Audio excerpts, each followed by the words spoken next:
Hello po, good day po sa inyong lahat at sana'y nasa mabuti kayong kalagayan at patnubayan po ng ating poong may kapal ang bawat isa sa atin. Si Maria Gigante mula sa Pilipinas ang nagwagi bilang Universal Woman 2024 sa Phnom Penh, Cambodia. Kasama ang kanyang Royal Court, first runner-up Venezuela, Lisandra Chirinos. Second runner-up, France, Elisa Michen. Third runner-up, Cambodia, Brianna Mai. At fourth runner-up, Dominican Republic, Tavera Pena Chabeli.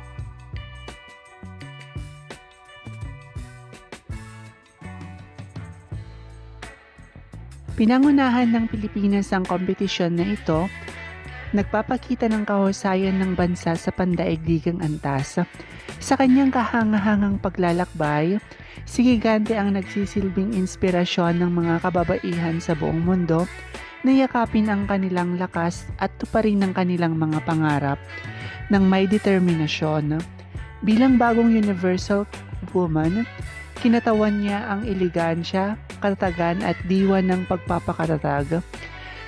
Nag-iiwan ng di malilimutang alaala sa mundo ng pageant at higit pa.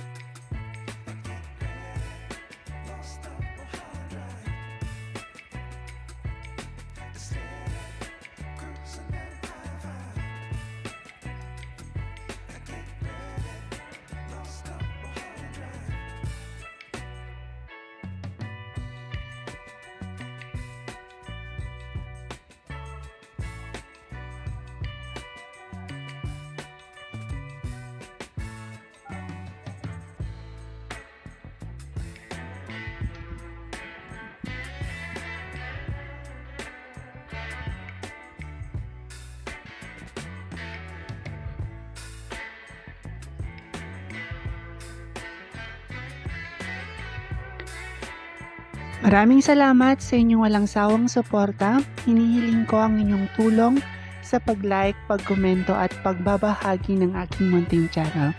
Pagpalain kayo ng may kapal sa inyong kabutihan at pagmamalasakit. Bye-bye!